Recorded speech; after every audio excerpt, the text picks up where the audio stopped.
Yep. And so we're recording now for Mike's and Drew and me, I guess, the CFCS meeting, and I'll turn it over to Mike. Okay. And as I usually do, it's 10 minutes of the hour, and we've been going now for over an hour. And I'm sure some of you should get up, stretch your legs, take a break, go get a coffee, go get a beer, use the restroom, whatever you'd like.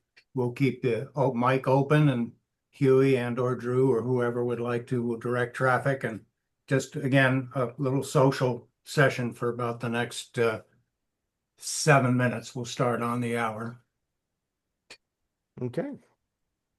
and I'll be Comments, back in a minute. questions? John, how are you feeling these days? Not too shabby.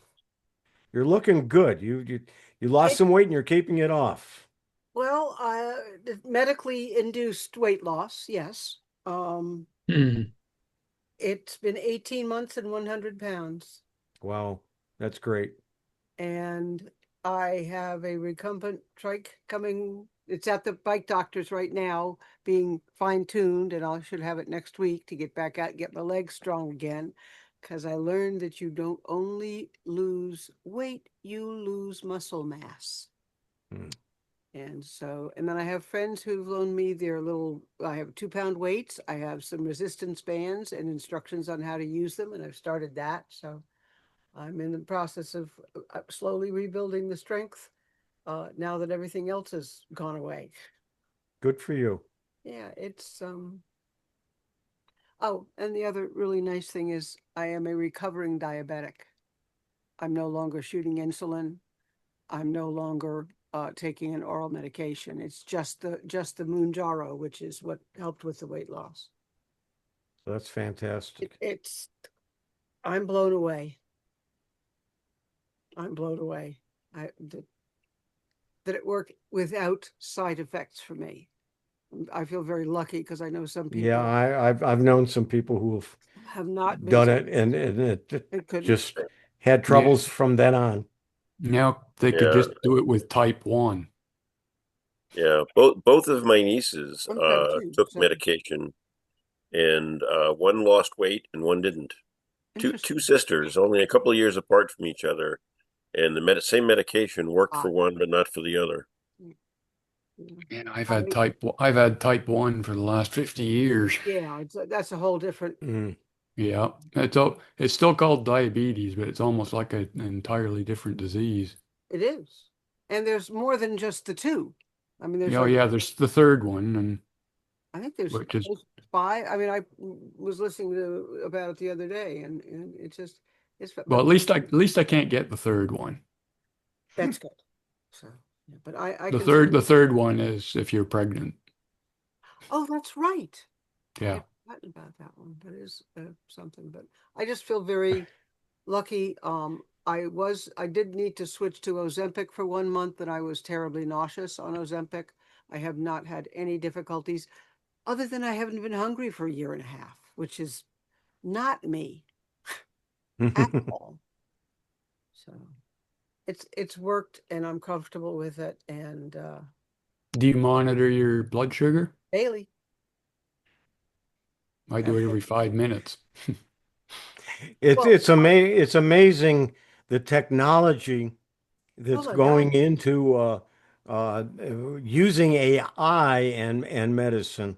We're going to see a lot of that, and that's going to be a big reason for AI to be successful, is its implications as far as health and dealing with drugs and dealing with diseases, dealing with cancer. yes. Uh, we're going to start seeing huge advancements in medical treatments and so on in the coming years. Probably too late for some of us, I'm but not a I'm not a big fan of Eli or big pharmaceutical, but Eli Lilly developed Mounjaro and some others, and they are working with a couple of companies that use AI to develop. So they're going to continue, hopefully, to help with other addictions, not just food and the diabetics, but also to be able to help with alcohol addiction or cigarette addiction or drug addiction. So it's because of the way this medication turns off that urge point in the brain, and it's really quite something. The dosage, I'm reducing the dosage of it, and my appetite is coming back, and the exercise is helping. So it's been an interesting journey at the ripe young age of 73. As Huey and several others were talking about during the WinSig towards the end, AI and its impact on the workplace. I received an article from a friend of mine who's a retired physician, and he keeps track of what's going on in the industry. And it was an article on AI reducing the administrative load on the administrators in the hospitals and the people whose jobs specifically are to write the notes or the release report, documenting everything that you've done while you're in the hospital, and then the follow-up medicines and the follow-up schedules and all the rest of that. And one of the major Advent hospitals here in Orlando has now incorporated AI into that process in parallel with the hospitalists. And so as their test is ongoing, they've got a group of hospitalists that are doing things in a traditional method, and the others are feeding the information into the database and having the AI actually write the reports and then double checking that the reports are actually good. And they can, out of say a 60-minute process manually, they're cutting the workload down by half and taking it down to about 30 minutes, where the information's fed into the database, the AI produces the report, and then the hospital has to check the validity of the report before releasing it to the doctor to sign and then pass it on to the patient. But the other side of that is if approved and implemented by a major hospital system, that's going to cut the administrative half by people by 50% in the long run. And that's kind of what's happening across the industry as AI starts to take on some of these tasks. Tasks become more efficient. Lots of people are forecasting that the work week could be cut down to 17 hours and instead of a five-day, 8-hour a day, 40-hour week. That wouldn't be a bad idea as long as they kept the salaries exactly the same, no matter how many hours you work. Well, that's that's hard to do. Of course it's hard to do, but it would be ideal. Well, we'd have more people available to participate in computer societies with all their spare time. Otherwise, we'd have AI running this whole thing, talking to itself. No. What's the AI that does the virtual meetings, Huey? That I know Ron has started using and several other people are starting using, where they actually create the podcasts with AI. Oh, Notebook LM. Yeah, Notebook LM. Give it a subject, have it create a podcast, Yeah. put in virtual people, and the whole thing is produced without anybody actually doing it. Mike, I have a question. Sure. About the Zoom AI companion that's down at the bottom of the screen. And you can request meeting access for my AI companion. Yeah, I just denied that. It's something, if you want it, Bill, just drop me a note and I will send it to you. I Well, just didn't just want to open explain it it. up. I don't even know what it is. It's a summary of the meeting done by AI. Ah, okay. I'll send you an email. And Okay. I've not played with it. I have an AI that I pay for. It's an extension for my browsers, and I can feed a video into it and that essentially get the same kind of analysis. And in the past, I've taken one of our recordings and then I fed it into it, and then I'll use that in the notes when I send out the video. I'm using one that will do a summary of the video, but it's actually will do the transcription of the whole video. Then I run it through AI and tell it give me 2 paragraphs to summarize it. And then I also can go in and give me the chapters. So when you look at it online on YouTube, it'll give you the timestamps and the various topics that were covered. When you click on the timestamp, it'll take you to that particular item. And I'm doing that for almost all of my videos now. I'd like to Yeah, here, see YouTube do that in the creators section. They do. Do they? yeah, Okay, I hadn't seen that. I use the AI version of here in Zoom, and what it does, it takes a transcript of the meeting, and then it summarizes it at the end, and it shows up in your Zoom folder. It's harmless, actually. It just takes notes, just like you Yeah. have a secretary, and then it will summarize the meeting. It also will give who the attendees are and so forth. And it'll give a to-do list of what things were discussed. But I found that uh, it's not completely accurate sometimes. It That's a true statement. Yeah. You have to go in and review it and edit it if necessary. yeah. And some So of the so tasks are kind of ridiculous it gives, but yeah. it's just based on the conversation that takes place. Mike's horn raised his hand. One of the things that I've used those kinds of things for, you got a YouTube that or some video that you want to get a synopsis of it, you could then start asking questions about the detail and have it drill down into it and compare it with some other paper that that person might have written and and so you can chat with it and get more detail about something, have it dive down and get things from the internet, do a critical analysis of whether somebody else has disagreed with that position. So you can talk to it after you've got the document. You know, there's a whole bunch of those that are out there. I agree. Oh, do you remember on the Tech for Senior when Ron was asking if anybody had tried that Rufus, which is the AI companion for Amazon? Well, I tried it, and I asked it to compare uh, some brands or other, and it came up and it said it can't compare brands. But yet you can do that with any AI, like Perplexity or any of the others will do that. But Rufus wouldn't. That may be Amazon's internal policy because they Yeah. don't want to give favoritism to one vendor over another, especially if it's similar products. hmm You know, but you're right. There sometimes you've got to go outside the environment that created the AI in the first place and use something else to go back into it.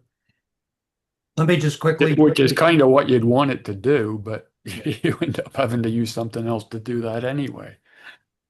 let me just quickly go into the introduction for this section of the meeting, and then we can come back and continue our conversation. I want to share my screen here.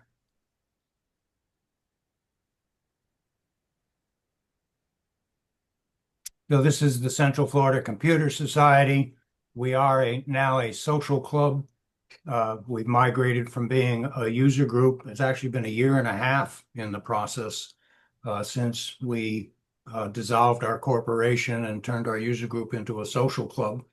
The biggest advantage that we've seen in the period of time is we don't need a formal board of directors. We don't need officers. We don't need a treasury. We don't have to file reports with the state as a corporation or as a sole proprietor business.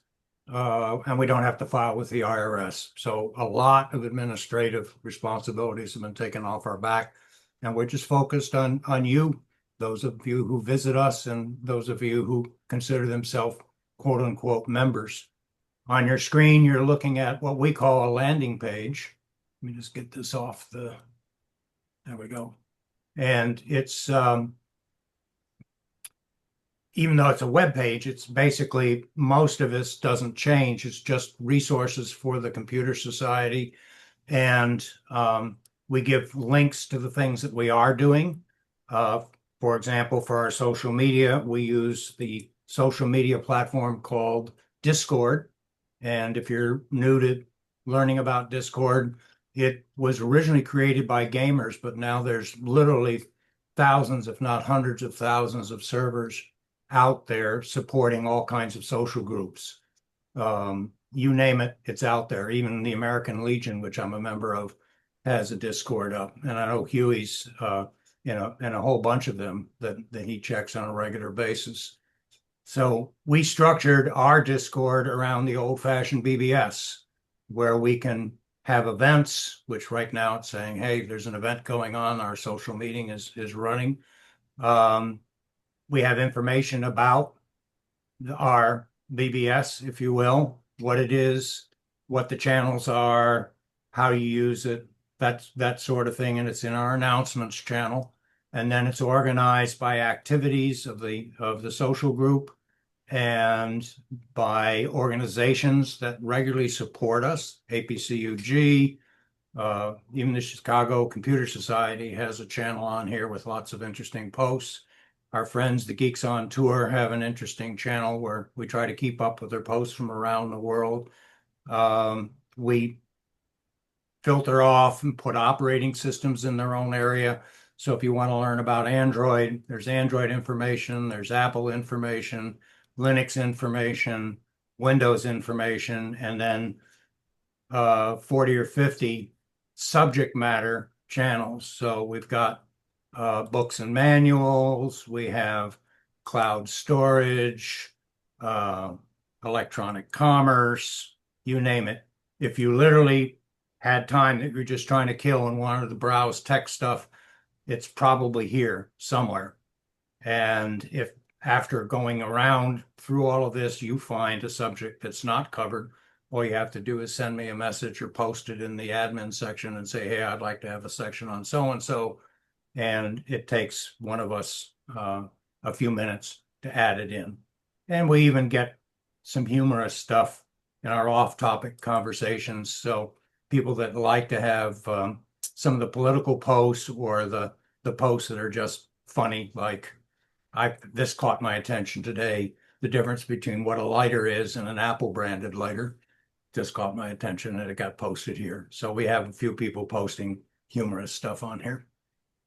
We'll close that.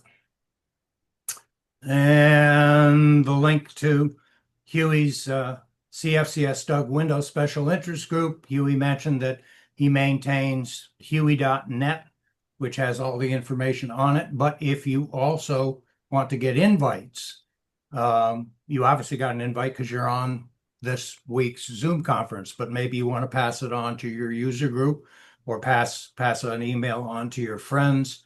Tell them to go to huey.net, scroll down, and there's a form you can fill out to get on the newsletter that Huey puts out on a regular basis. And then if you just want to get notices that we send out to CFCS quote unquote members, again, you don't have to apply to be a member, but if you want to actually get our emails, then you can just use this generic link, which will contact me through the slmail.me service, and I'll get it and add you to our email list. And let me go back and stop sharing. So today is sort of twofold, maybe a threefold, is keep the tech questions coming here at the beginning if you like. And we'll do that for 15, 20 minutes or so, unless we just run out of questions that you want to ask and have answered.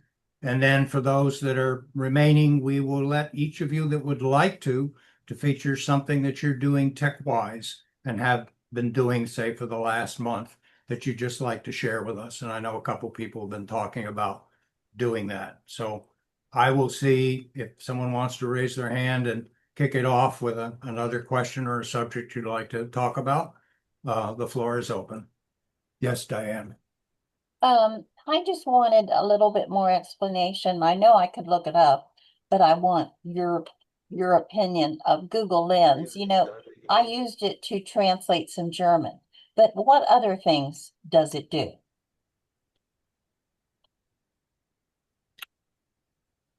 You do You, your children's math homework for them. I'm sorry, say that again, Drew. It can do your children's math homework for them. There's a math section. so you just pointed at the assignment and say, solve this problem? Yeah, and it gives you the work. That's interesting. So, yeah, I mean, I think I understand what Jolin used it for addresses, right? And you got more address information. I was able to scan the each page, Uh-huh. Google Lens. One of the options was select text. Alex is going to grab 7, and Ryan Freese indeed does. Thank you, Bert. I was able, so it asked me if I wanted to scan the text and then select the text. And then I hit the 3 dots and it said send to computer. And then it popped up a list of the computers that I have. And I set it to the one that I was working on. It goes and it is pasted directly into my clipboard. The Windows 11 clipboard, if you set it up correctly, saves all kind of stuff. It's an amazing tool within Windows 11. And then I just was able to paste it. And then I used AI, Gemini in this case, to create the CSV file. It had all the information. So it had the names and primary email and phone and address and wife's or spouse's email and phone. And it was the Gemini was able to pick out just and one of the headings was primary email. So I just said, create a CSV from the primary email list. And it did. So it basically answers questions or it finds information, right? visually, Visually. as opposed to other like just a regular search, which you are either typing or talking to. Okay. Yeah. Okay, I just wanted to kind of know what I could use it for, try it out. Thank you. If you find something around your house and you don't know what it was used for, you don't know what it is, take a picture of it and put it in Google Lens. Say, what is this? And it'll tell you, oh, it's something you used in the kitchen to pick cherries. Oh, okay. Right. Yeah. Or if you're out driving around in an area that you haven't visited that often and you see a historical landmark or something like that, just take a picture of it in within Google Lens and just ask it, tell me some more about this location. And it'll tell you about the location. Okay, great. Thank you. Bill James? Well, I think everybody's touched on what I was going to say, but I use it just to identify things, particularly like plants and flowers. You can go in and take a picture of it, and it'll tell you what it is and give you the source of more information about that particular plant. So it's a really versatile tool that you can use to mostly identify just about anything. If you have some antique item in your home that you kind of want more information, you can take a picture of it. It'll try to find a matching item and give you some background information. Okay. Thank you. Gail? You're muted. There we go. Okay. I have a Chromebook that I have not charged or used for almost 2 years. I charged it up, and when I open it up, nothing happens. I don't know. I can't get into it at all. It's a Lenovo Flex 5, and I bought it in 2025, 23. I'm sorry. So it's been a couple of years, and I just wonder how I can get into using it. Drew, you have an answer for Gail? No, mine was my hands up for a different reason. All right. Okay, let me, what I would think is that, make sure, batteries can die if you don't charge them. Well, it's charged. So is there a power, if you just open the lid and nothing happens? It just shows on the screen the logo of Chrome with the Chrome symbol. Yeah, with the logo. Huh. And it's you have the Wi-Fi on. My Wi-Fi in my Wi-Fi is on. Yes. Is it on, is it turned on for the computer? Well, I don't know because I Can't get that far. can't see anything in the computer. Oh, yeah, okay. There No, is a way of resetting Google Chromebook, and I don't recall off the Without top of my getting head into what it? it is. I mean, you can do a power wash, but don't you have to get Yeah. into it to power wash it? I power Oh, washed you one the other day. Sorry. well, you can't. I can't see anything to power wash. I mean, there's no Yeah. Right, control. you can't get into the actual OS. It's not booted Exactly. properly. Right. I would Do a search with one of the AIs on how to reboot a stuck uh, Chromebook Chromebook, and it or a might tell Lenovo you. Uh, I think specified. there's a when you turn it on, I think there's a keystroke that you can click or something, and it should yeah. reset it. I I would looked that also, up on AI, and one of them says, you push down the refresh button first, and then you turn the power on and then off, and remove your finger from the refresh button. That didn't work. There were I tried two or three of those remedies. I'd keep Mhm. trying because I mean it sometimes they confuse things because of the order in which you're supposed to press this and then press that and press this. Um, have you have you specifically looked for help with with that Lenovo model? Uh, I put a help on the Google Help group, and Okay. that's the answer that they came back with. It. They told me again about these refresh buttons and so forth, Yeah. but they did ask for the group. Anyway, maybe I'll just have to buy a new one. I don't know. hmm, How old did you say it was? A couple years or? Years. Yes, and supposedly, 23. I don't know if the fact that there have been so many perhaps program updates or operating system updates that it's. No, it's something to do with the power on this one. That's I'm pretty, Oh, because if it won't come up all the way, well, other the than power, doing hard shutdown, which is holding the power button down. yeah, You said you got it in 2023? I gotta go. yes, and supposedly I have support through June of 2028. That was going to be my next question. Okay. Mhm. You can create a recovery disk on a recovery flash drive on another Chromebook if you can find somebody with another Chromebook. And it'll boot, if you put that in the USB drive, it'll boot from that and give you a bunch of options, one of which is to reload the operating system or reload even the firmware. And another thing, Gail, it might be, since you haven't had that on for such a long time, it might be trying to update. So just leave it on and see if it will actually recover, because there's been a slew of changes to the Chromebook since 2023. Yeah. Well, I turned it on and thinking that maybe that's it. It's trying to upload newer versions, but then after a while, it automatically powers off.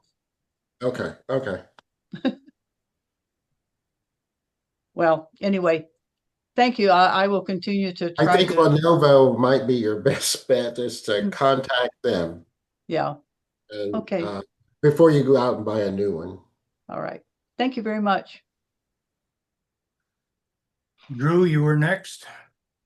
Yeah, this was going back a topic. Um, Usefulness things for Google Lens. I go out to dog parks frequently. You can use Google Lens to take pictures of dogs and then have it determine what the breed is for you so you can learn about dog breeds. Yeah, that's interesting because a lot of times you see a dog, but maybe now don't have a chance to ask the owner, what the history of the dog is or whatever. And you just take a picture of it, and then Google Lens tells you what it Yeah, thinks the dog's I breed mean, is. You know, I was at a park the other day and there was a dog that was all black, had no spots on it, nothing to indicate that it was other than just a plain black coat. And I took a picture of it, and Google came back and told me that it was a German Shepherd. Oh, And it was not like any German Shepherd I had ever seen before. And I asked the owner what kind of dog it was, and lo and behold, it was a 1 year old golden, not golden. It was a German Shepherd puppy. Hmm. You got it right. Okay, thank you. Mike, you had your hand up earlier, Mike Sorn. I jumped in and told her to make a recovery disk for the Chrome OS thing, and but if she ever gets it working, she should make the recovery disk so she has it in the future. If not, when she contacts Lenovo, they may give her one. I'm wondering, because I'm thinking back to the days where I actually put the Chrome operating system on an old computer, and I was able to get a copy of the operating system and use the Rufus utility to create a bootable floppy drive or bootable flash drive, and then put that on the flash drive and then boot a Chromebook from them. And I'm just wondering Actually, if there's a way to do that. there is a very simple way. In the Google Chrome browser, if you go into the extensions, the web extension store, there is a Chrome OS recovery extension. There you go. And you go in there and you pick your computer manufacturer, make, and model number, and it will make you a custom boot disk for your computer. And then if she puts that in one of the USB sockets and turns the Chromebook on, it should boot from that. Should.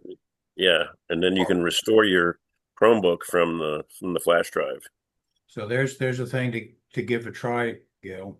See if possibly you've got a way to repair it. Okay, so I go into the Chrome web store. Is that where it is? Yeah, you go in, open up, use your Google Chrome web browser to open the Google Chrome web store, as if you were going to search for any extension that you would like to load, and type in Chrome OS. In fact, I'll paste the link into the chat. Okay, Good. thank you. And then that extension it has one purpose, and that purpose is to build you a boot disk, a USB bootable boot disk. And as long as Drew brought that up, I would bet in this group here, most of you running Windows, that a good number of you don't have a Windows recovery flash drive.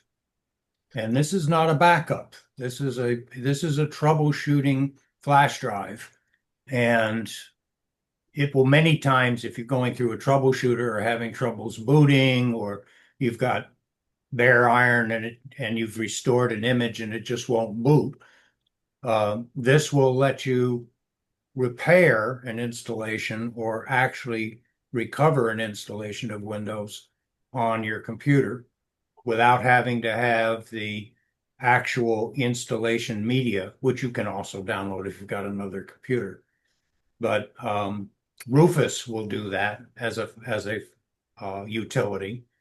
If you search for the utility to download, and if you run it on any computer that's got Windows on it now, including the one you might want to protect, it'll create that Windows repair drive. And that's something I always make on a new installation, or if somebody gives me a computer and I've restored Windows, then I'll create one of those and have it handy and just say, hey, if you ever get a problem, this can happen to you also if Microsoft sends out a Windows update that sort of locks your computer up or gives you a blue screen or a black screen or a gray screen, because they seem to be changing the colors of their problem screens these days. But sometimes that's the only way you can recover your computer, unless you're booting from a image backup program's recovery disk. And that would be the second one. If you're making image backups, you always want to have their recovery drive too. So usually for most computers, that's what I will have is two flash drives. One has got the Windows 10 or Windows 11 recovery, and the other one will have my image. I use Macro and Reflect, and will have my image recovery disk. Cheryl, you raise your hand? Speaking of Windows updates that might hose your machines. The update, I'm in one of the channels of the Insider program, and the update that they put out a week ago Tuesday fried blew away my machine. I'm coming to you from a Chromebook, and I had done the process that you were talking about. I'm still restoring it, but did anybody else? This is the update from a week ago Tuesday. No. Is Okay. that, I used to is do anybody insiders. on the Tim, inside? Is Tim, anybody here an insider? Tim Kakis is. Have you had that problem, Tim? He's shaking his head. No, he hasn't had that problem. Okay, thanks. Sometimes it's related, and Huey's had this. Sometimes it's related to the chip itself on the computer that they just haven't done enough quality control on that particular release, and they find a particular chip and a particular run number of that particular chip that's just not compatible with that version. And Can you not go back and Uh, reverse that update? I think you can. Well, there's But a, I think she said that her computer wasn't booting right anymore. Yeah, when I reloaded it, I'm not loading that update. I'm waiting to see what they come out with next, I guess. the Make thing, sure you report it to them so they know. the thing Okay. is, a lot of computers develop corruption in critical files, and you don't always know that they are there. Then you go to do an update, pardon me, and that update trips over that corruption, and anything can happen, including losing the whole operating system. Okay, thanks. But Tim, I've it doesn't. done on the one computer I have left that's currently running Windows 11.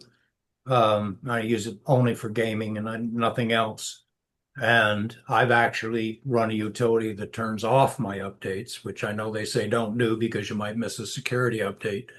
But I'll turn that on about once every 6 weeks and let it check and see what updates are available. I'll check the KB numbers and see when they were actually released.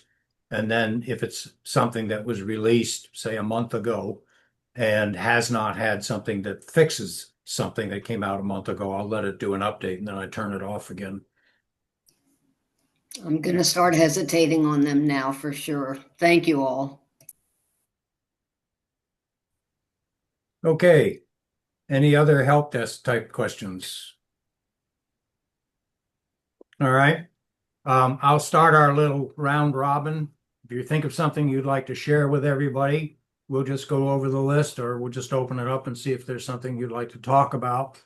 So I will say a little bit about my current computer and then what I've chosen to do to replace what I consider an absolutely critical program that used to require me to have Windows in order to run it.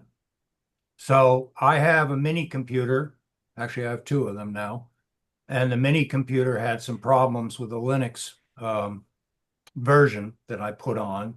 And I had to run it back through Assurion's warranty repair replacement program twice. But in the meantime, I went ahead and I couldn't be without a computer. So I ordered another one, different brand. It's called a Geekom.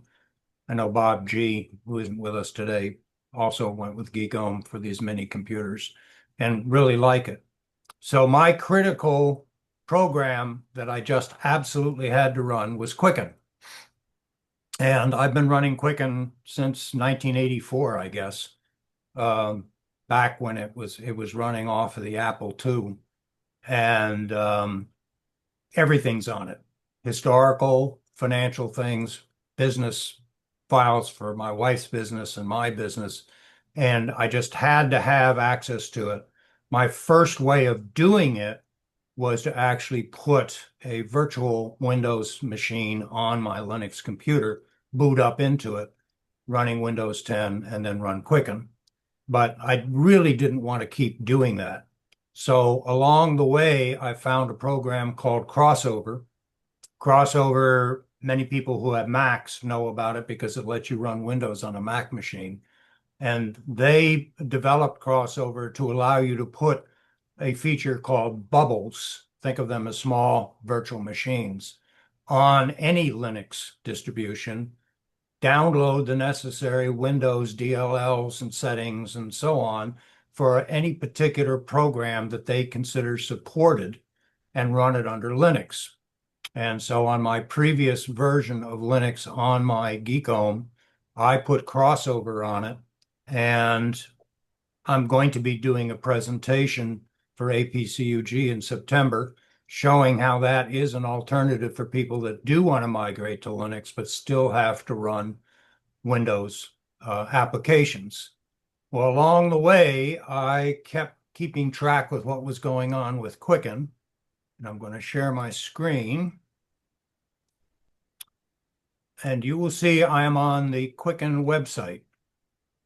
And I found out that Quicken, along with several other companies, had come up with budgeting apps, typically put on a phone, but they've expanded it. And essentially, their infrastructure now is designed to be 100% either on a mobile device or on the web. And they call it Quicken Simplify. Well, that was fine, except I really wanted to run this on my computer. And I went back and I said, well, wait a minute, they're saying it runs on the web. So that looks good. But then I was using Quicken for Windows, and then I was using the version for home and business, which let my wife run her real estate business accounting. And this was not here last month. And what Quicken has done is taken the whole concept of a mobile and web app and expanded it for businesses. So if you're running a small business, either as a sole proprietor or an S corporation or an LLC, this app now supports Quicken, all of the Quicken features, but it's 100% mobile and 100% web on any computer with a browser. It can be Chrome, it can be Brave, it can be Edge, whatever you're using. And I said, all right, I'm going to give them a chance. I downloaded it, I installed it, and I'm very impressed. Just a quick comparison. The original Quicken Simplify can track all your bills. You can set up a budget. They give you tips for saving money. They have customizable reports, just like the basic Quicken does. Projected cash flows when you put in what your budget is and what your income is and what your normal expenses are. It will give you at any given time what your projected cash flow is 10 days from now, 30 days, 60 days, 6 months, etc. It also tracks your investment performance in the basic version. So you can tie in, if you've got a Fidelity account or a Merrill Lynch account or whatever, you can track your investments. It does do retirement planning. With the home and business, it now adds into that business cash flow, and you can track, if I don't think it's unlimited, but I think you can track up to 5 separate businesses, if I remember correctly. So I still keep track of a small sole proprietorship consulting business, and my wife is still doing real estate, so I can track her business expenses and cash flow, my businesses and cash flow, and all my personal expenses, and it will give me reports for that. And it does say multiple businesses. And in the business section, it will do your invoices for you. So you can put your clients in, your projects in, generate invoices, and track receipts of the invoices. And then I look to see, well, all right, so what are we really talking about? Right now, their specials are for the first year, the basic Quicken Simplify, if you don't need the businesses, is basically $3 a month, and it'll renew in the second year for $6 a month.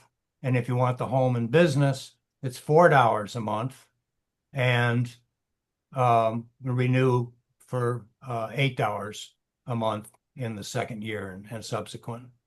And take a look at quicken.com. It'll give you lots of information about it. They do not have sponsors, so you're not going to get pop-up ads or charges. So far, I haven't had to do anything that I wasn't already doing with my original Quicken to connect to my checking accounts and connect to my charge accounts and to download directly into the program. And this does it every time you open Quicken Simplify or Home and Business up. It immediately and in parallel connects to all your accounts and updates. Usually takes somewhere between 3 and 5 minutes from the time you open up the application. And because it's both web-based and mobile-based, you can bring it up on your phone if you wish. At the moment, I don't wish. I'm just doing it on the web. So, but you can, if you're going on a trip or something like that and you want to keep track of things, you can get the same information on the phone. They do still have the classic, Quicken Classic. This is what I was trying to get and was going to use Crossover for. I'll still probably put it on just for continuity and past history. And we had the classic business and personal.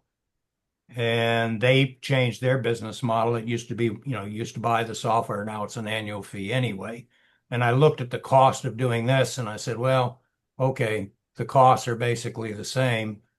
It's $8 a month, and here's what I was going to be paying anyway. And this was actually at $9 a month, and it was going to 12. So actually, I do, it saves me money just to go to this Simplify Classic and Personal. There are a number of video reviews. I'll put this in the chat. I found a couple. This one's a little old. It's a year ago, but it's fairly well done. And this particular author compares all the features, pros and cons. He talks about some of the limitations that existed a year ago, which have been solved in the current version. But it's a good video to watch. About 8 minutes long, so it's not that long, and I'm not going to take the time up to play it here, but I will put the link in chat. And questions about Quicken or home accounting, if you like. Mike, have you found, you have used the regular Quicken before. Have you found by moving to the web version that you've lost any features? The only thing I noticed, and I was checking it out yesterday, they have full-featured reporting, but they have not connected directly to your own printer. So once you've got a report, and that's the report you want, then they want you to export it into Excel or to CSV. So I can live with that. I'll get the report that I want for the tax year, and I'll put it into a spreadsheet, and I'll sort it the way I want and format it the way I want and still get the same data. Yeah, I've been using Quicken probably as long as you have. Maybe not, but I depend on it completely. So I've been reluctant to try to mess around with it or do anything with my computer that'll affect it. My intent was to do it in parallel. So once I've got Crossover back up and running on this computer, and I'm going to, as I say, I'm going to record that for APCUG in September. It'll be there, and I can probably bring it up to date. I'm about 90 days behind. That was another reason to go ahead and put Simplify in so that I could track it before I reinstalled it on this computer. Excellent. Thank you for that presentation. I might ask if anybody wants to share, what are you doing for home finance? Are you doing spreadsheets? Are you just going to your bank sites and taking a look? Are you using Quicken? Something else? I'm just using spreadsheets. It's a little old-fashioned and it's unreliable because I'm entering the data myself, so I have to go slowly and carefully, but it's taken care of me for 60 years. I'm fine. I know most banks and most credit card companies, when you say download my data, they'll give you the option of CSV. But the other thing they give you is a Quicken. It's a QWF file. So it's become the standard for home finance. Microsoft Money is gone. I had taken a look at that for a while, and I just decided not to go to it. Yeah, when it's time to get the monthly statement from anything, Quicken downloads it and you can incorporate those numbers and it will check and make sure your entries have been correct. And that sure beats the heck out of manually entering, where I would sometimes spend a day trying to figure out where I screwed up one of the numbers. Well, now I will say this. There's been and I've contacted Quicken support multiple times about it. There are periods of time with the old Quicken that I would download the latest, let's just say the latest information for my credit card. And there'll be a discrepancy between the amount that's shown in the application as the online balance and the amount that shows up in the actual Quicken application for the balance as of that date. And sometimes it's pennies and you say, okay, well, that's just, I guess, an accounting problem. Sometimes it's a couple $1,000s. And I'll look and say, well, wait a minute, is there something that I didn't pay? Is there something that they didn't put in? Is there a charge that hasn't been registered and not there? I said, well, okay, I have the option of saying, don't finish this reconciliation, just do it later. But I'll finish it and it'll come up and say, okay, you're off by $1,500. What do you want to do? And I'll make an entry that's 2 years old on the 31st of December of whatever that adjustment is and leave it there. Now, the next month when I go to get it, it's off by maybe $1,400 in the other direction. So again, I make that adjustment and now I'm off by $150 or something, but it's balanced it out and it's just back and forth and back and forth and back and forth. So I noticed in Quick and Simplify, if they've gotten the information and they've put it into the application online in the web, it's right to the penny, and I've been running it now for about 3 weeks and I really like that. So at least I've solved that problem. I think I'll give it a try. Like you, I'll run it in parallel. Yeah. And it's not that expensive. You get it for a year for half price anyway. Yep. Okay. Drew, I know you had something you wanted to talk about today. I've been mulling over what to talk about today. I never settled into anything. I came down to a couple of different choices, and I was going to see if anybody had a preference if I were to cover one or the other. Last night I had mentioned to you that one of the things that I do with my personal data files online is encrypt them using a program called Cryptomator. And I was going to possibly just mention the Cryptomator software and how easy it is to protect your data from prying eyes online. And the other thing I was going to do was Huey had recently done a presentation, I think it was Huey, on the Windows 11 Pro sandbox. And I did some research and I found a freeware program called Sandbox E, which has been around for a number of years. Yeah. That also allows you to sandbox software. It works a little differently than the one that Microsoft uses, but it works on home as opposed to having to have Pro. So those were the two things that I had thought of covering, but I didn't know which one to do. I didn't know which one would seem more interesting.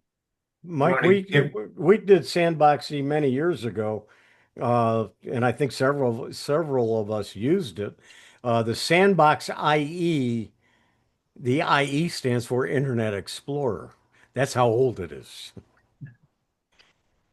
Probably designed to keep Internet Explorer safe from your computer. Yeah. Well, would you want to just summarize what you've learned about the encryption application and why you want to use it? Well, I like to keep documents in the cloud. rather than having them here on physical computers. I don't have any one computer in my house that has data on it that is important enough that I have to back it up separately from other things. I keep all of my important files in the cloud. And because I have files that are medical related, finance related, legal related, I didn't want Google or Microsoft or pCloud or anybody looking and analyzing my personal files. So that's why I got involved with it years and years ago. And there's a program that runs on Windows, Linux, and Mac called Cryptomator. It's a free open source program, and it enables you to, if you're on Windows, it installs as a simple Windows app, and then you create what they call a vault, which is a folder on your cloud drive or on your local drive, and anything that you put in there gets end-to-end encrypted with a long password, almost like if you were using a password manager. So pCloud can't read any of my personal files. They just see a bunch of gobbledygook. And is this transparent once it's installed? Anything you copy into the vault is automatically encrypted. Anything you copy out of it is decrypted? Well, let me show you real quick how easy it is.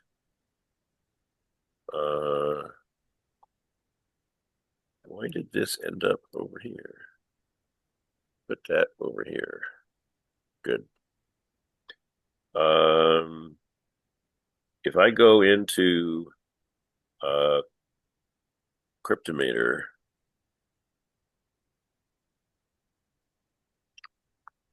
it's basically just a Windows app, and I will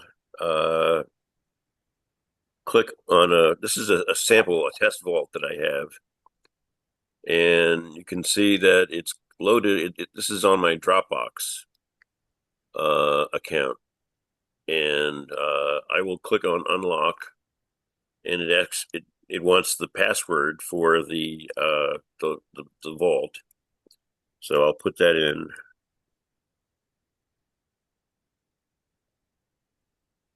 And say unlock it.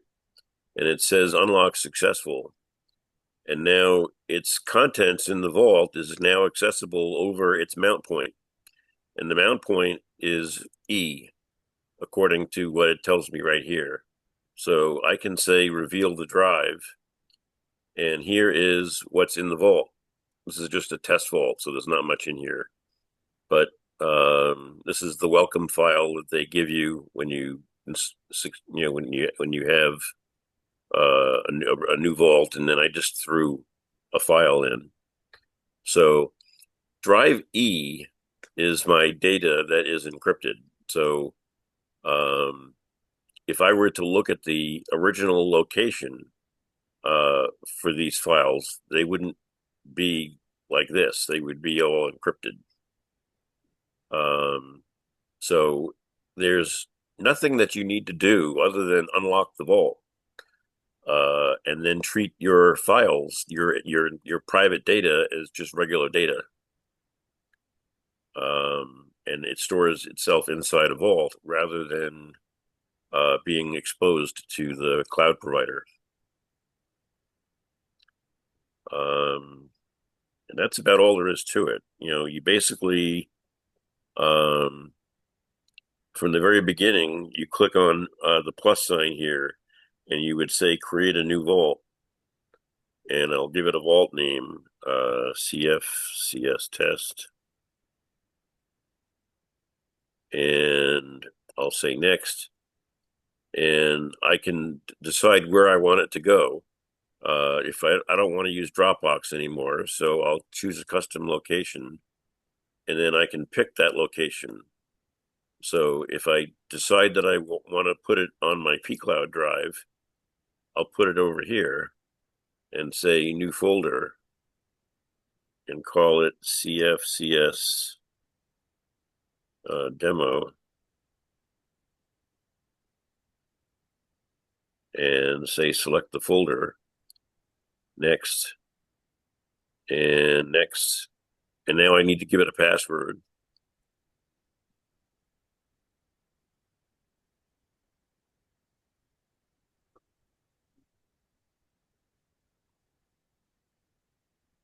And then it gives you the option to create a recovery key, which I'm not going to do right now because I don't need to do this with a test vault. But if you're doing a real vault, I would say yes, create the recovery key, because any data that you encrypt is encrypted, and if you lose your password and you don't have a recovery key, your data is gone, essentially. So I'll say create the vault, unlock the vault. I got to give it the password.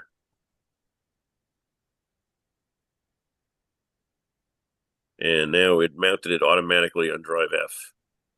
So here's drive F, and it gives you the welcome. And now I've got drive F is physically out on my pCloud drive. And you can see that it says disk space free 3.65 terabytes, which is how much free cloud storage space I have on my pCloud drive. So it's not very complicated. And like I said, it works on Windows, it works on the Mac, it works on Linux. They even have apps that are supported on the iOS and Android. They do charge money for the Android app or the iOS app, but the Windows, Linux, and Mac apps are free. And that's about all there is to it. You can find them at cryptomator.org. And I'll bring up their webpage real quick. Yeah, put a link in the chat if you would when we're done. Yeah, so it is CRY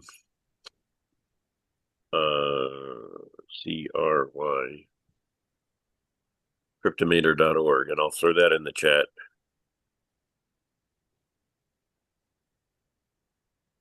So Cryptomator, it keeps your data in your hands. It secures and encrypts your data for whatever your whatever your favorite cloud service is.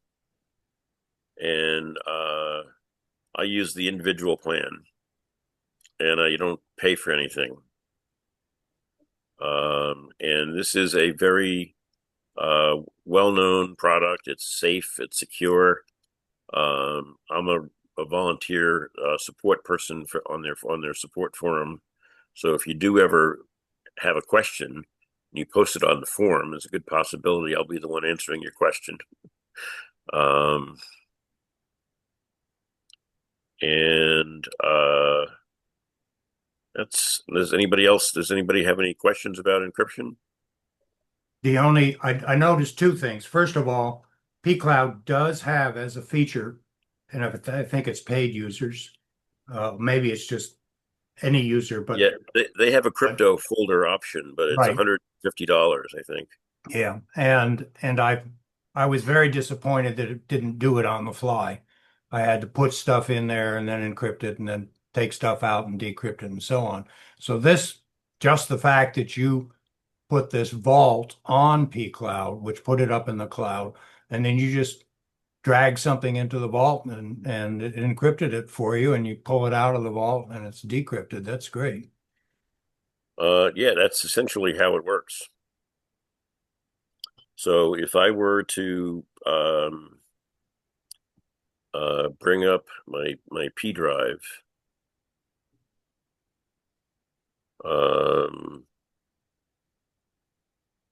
and if I went to, here's the CFCS demo folder, and here's the test vault, and this is what it looks like. This is the master key that's locking the files. and that folder is empty. This folder has a couple of has a file in. As you can see, there's nothing in here that's readable. So as far as pCloud is concerned, they see this folder here.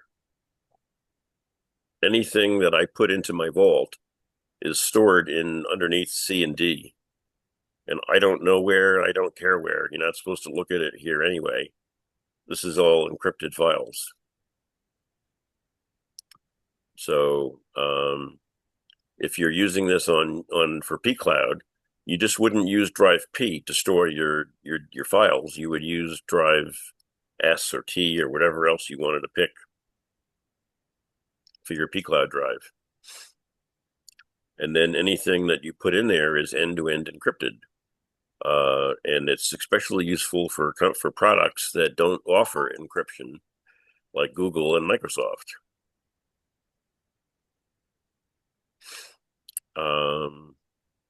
So that's a Cryptomator. Thank you. Bill, is your comment on this or a new subject? It was a new subject, and I can wait. I was going to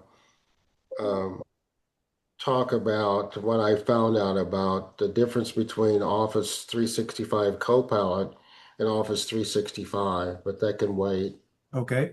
I'll just quickly ask, is there anybody that has any other questions of Drew before we go to Bill?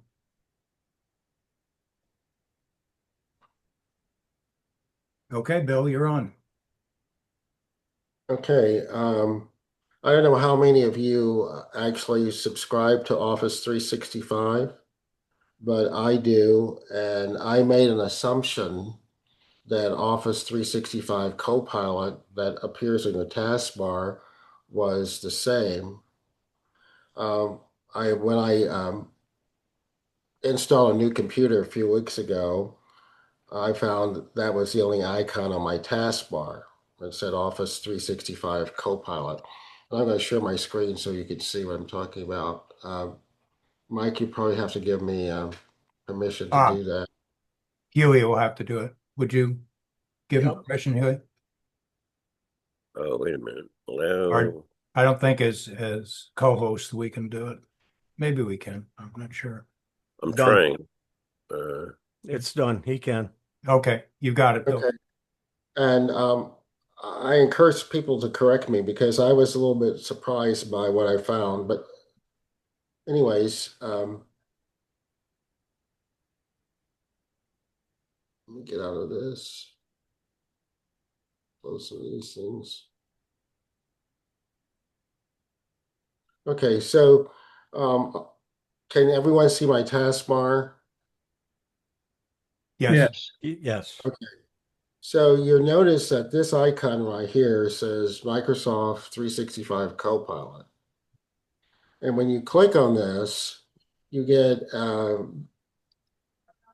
a splash screen that looks like this, and then it displays your files and folders in this particular application.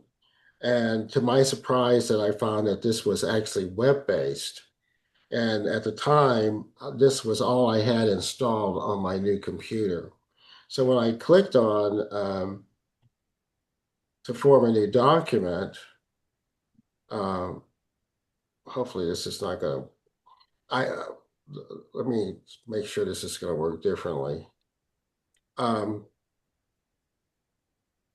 me just use this one because what happens is that you actually get the web-based version of Office of Office.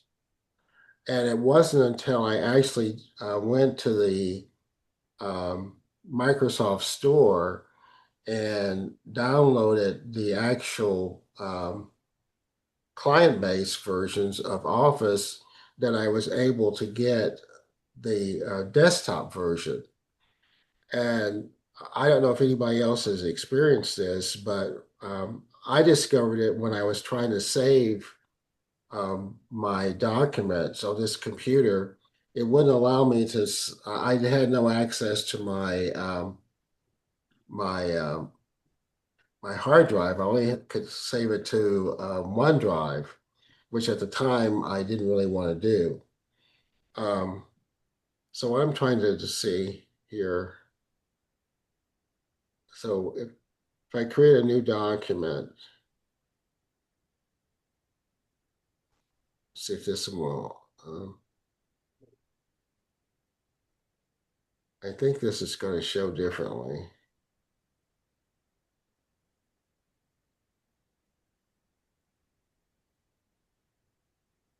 Let me go back. Amazing. It's amazing how complicated they made a simple file save. They're really, but let me just say this. My problem did not correct itself until I actually went to the Microsoft store and downloaded the desktop versions of Microsoft Word and Excel and all the other ones, that I was able to use those desktop products. But when I was trying to, when I went to use, when I clicked on this icon on my taskbar that said Microsoft Office Copilot, it was the web-based version of Office.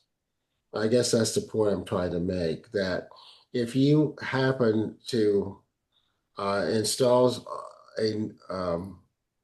set up a new computer and you have Microsoft Copilot 365, you might want to be aware that it's going to be the web-based version of Office and not the desktop version. What about Copilot itself as an AI? Is that going to be the web-based, or is that going to be the No, one that's in the once you've I just stopped sharing my screen. Hold on a second. Yeah, once you have the desktop version, even though it will say Copilot here, that doesn't matter. That's just once you start typing, that stops. And then you can click on this icon and it'll ask you what you want to do with this draft, if you want to enhance it or whatever. And so Copilot would then at this point go in and make edits and give you a suggestion. Well, let me just do that here. I'm going to paste something in. Okay.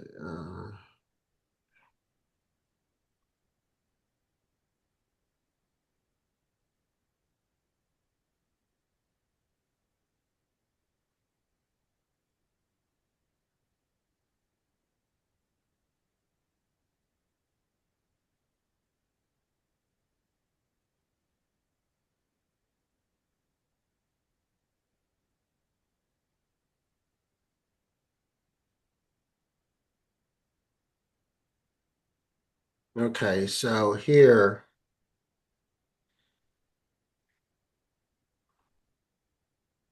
this is let me do it.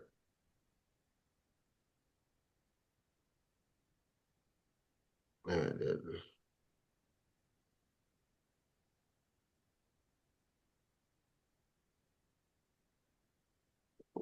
Okay, so it'll just ask me if I want to auto rewrite this. I can go ahead and it'll go ahead and make the change, and then it'll ask me if I want to replace it, which will overwrite whatever was there, or I can insert the rewritten copy below, and I can make a comparison. So I can delete what was the original and compare it to the new one. In this case, it didn't make very much changes, but basically that's how Copilot works. And when you have that little icon here, you just click on it and then it'll give you writing suggestions. It'll analyze the content, and then it'll make the suggested changes. In this case, writing suggestions is one of three. So this is the first draft. That's the second draft. That's the third draft. So I can either accept it or not. But that's what Copilot does in Word. But you don't have to, you can continue writing however the content that you have, but then you can ask Copilot to give you suggestions as to what changes that might be recommended or so forth. But that's totally separate to the fact that Copilot 365 and the desktop version, they both have that capability. But I just wanted to point out that Office 365 Copilot that's on your taskbar is, if you haven't installed the desktop versions of Word or Office, that it is web-based. Interesting.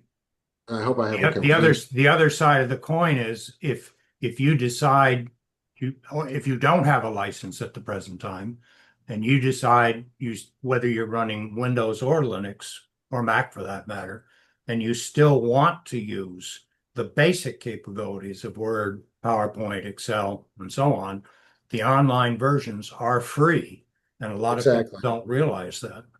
Yeah, they're free, and the only thing about it is that they will save your documents and to OneDrive. Yeah. Yep. Okay, thank you very much. Let me change my view here back to the gallery. Okay, we've been going for about an hour. We can probably pick up one or two other topics. Anybody got anything that they would like to share with us that we haven't already talked about today? Something you've done with your computer, hardware, software, etc. in the last month?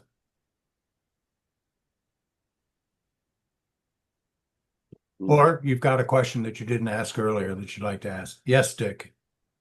Well, one thing I'd like to point out is a change that has been made to Zoom that everybody may not have been aware of.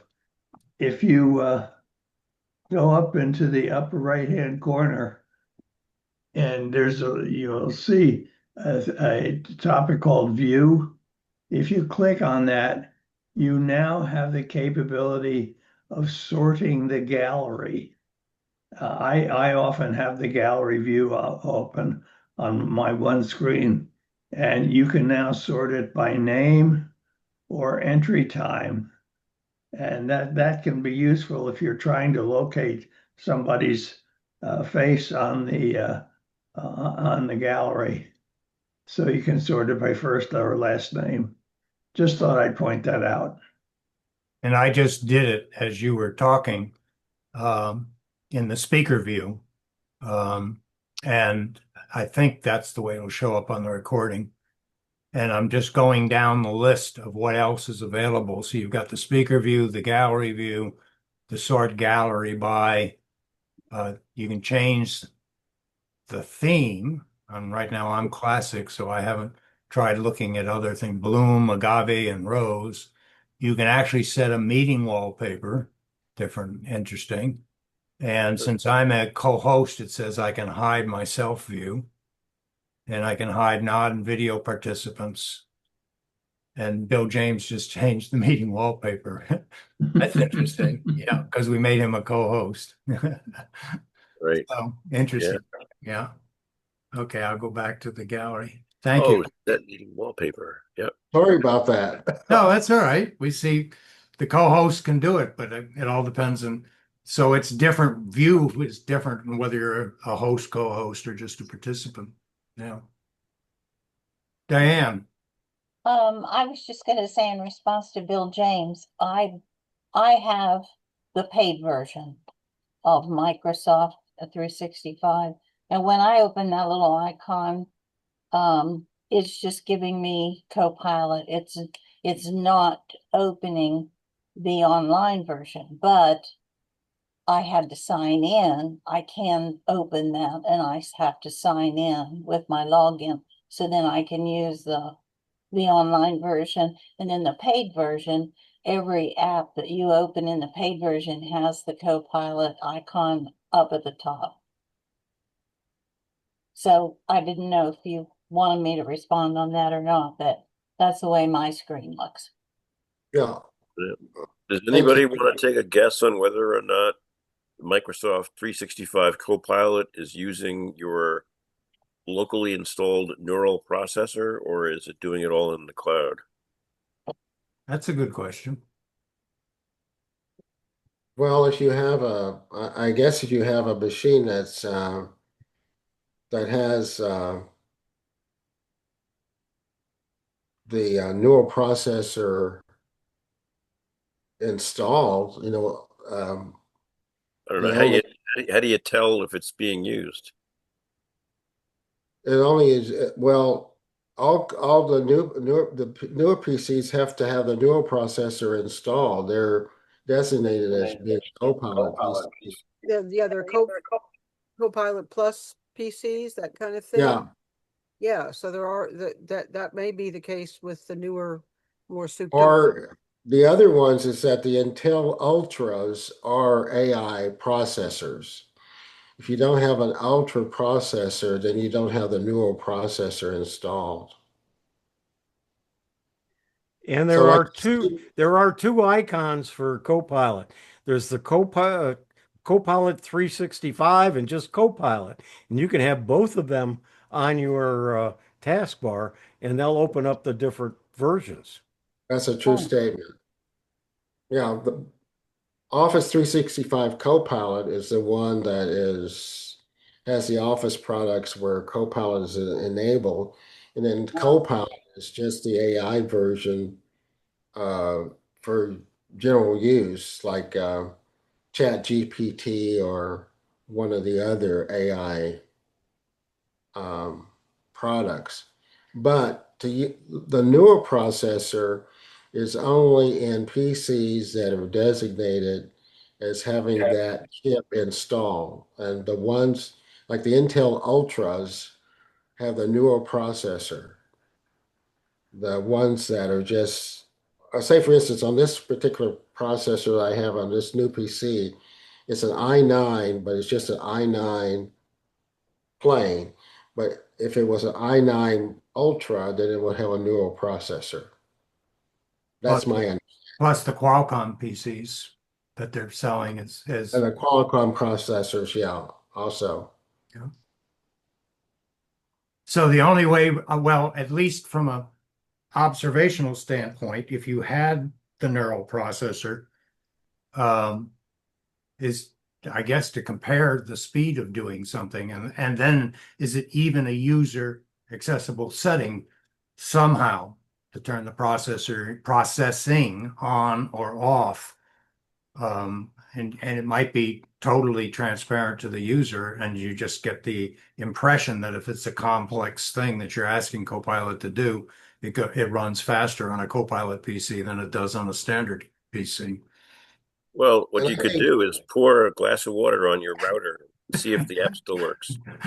Oh, but I think Huey, and correct me, Huey, if I'm not correct. I think you made a point that if you are doing your AI processing on a server in the cloud, then you really it's not important whether you have the neural processor installed on your computer. Huey's brought up an interesting page. Yeah, this is a Copilot question. I asked, what's the difference between Microsoft Copilot and Microsoft Copilot 365? And it's saying, great question. Of course, it always says stuff like that. The Microsoft Copilot, free or pro, this is the general purpose AI assistant you're chatting with right now. It's available as a web app, mobile app, and built into Windows 11 for free without optional upgrade to Copilot Pro for enhanced features. And it gives some key features. The Copilot 360, Microsoft 365 Copilot is the enterprise grade version designed for workplace productivity. It's available only with a Microsoft 365 subscription and is deeply integrated in the Microsoft suite of apps. Key features is embedded directly into Word, Excel, PowerPoint, so on. Uses your organization's data. So if it's going to use your organization's data, then you're going to have one of the chips that's required in the 365 or not in the Enterprise version. in the end, yeah. Includes Copilot Studio for building custom AI agents and offers enterprise level security. And here are some differences. Because I just tried to get into Microsoft 365 Copilot and it said I wasn't connected to the internet and I couldn't use it while I'm on Zoom. So if you're using Copilot for fun, creativity, or casual productivity, the regular version is perfect. But if you're diving into into work tasks and want AI embedded in your office apps, Microsoft 365 Copilot is the powerhouse. Interesting. Well, I'm even more confused now because Yep, me too. Microsoft 365 is on my taskbar. I didn't do anything to install that when I You install the online, or I'm sorry, the on computer version of the Office when I product. set up my new computer, that showed Yeah, up on my taskbar. yep. But then I was trying to use it, and I was assuming it was the same thing. But then when I tried to save information, I was having difficulty with finding the folder I wanted to save it to. So it wasn't until I did some research and discovered that I didn't have the desktop versions of Word, PowerPoint, and all the rest installed. So I downloaded those, and that fixed my problem. That's why you have the word icon on your taskbar. Yes, because that's the desktop version that Right. I'm aware of. Okay. Well, interesting discussions. We've gone for about an hour and a half, and that's kind of a target that we're shooting for with these sessions. I did run a poll on Discord today, asking those people who are active on Discord, would they like to see the Central Florida Computer Society continue as we have for the last year as a social club and do presentations like this on a regular basis, increase or decrease our participation, and also whether they'd like to see Discord continue. And in general, everybody wanted us to keep doing what we were doing. And so we will. And I would invite you all to go to cfcs.org if you're not already on Discord and follow the instructions that are there and come join us. Some of the things we talked about today and where links were put into the chat are already on Discord and available for people to look at who might not have been here today. And a copy of this video will be sent out to our CFCS group. It will also be on the CFCS Google CFCS Videos Google channel. I should say YouTube channel. And for those who are subscribed to our Google Groups, you'll get an email with a link to this video. So there's several ways to do that. And pending anything else that seems to be of immediate urgency, we'll stop the recording and say thank you all for continuing on with us following the WinSig. Let me stop the recording.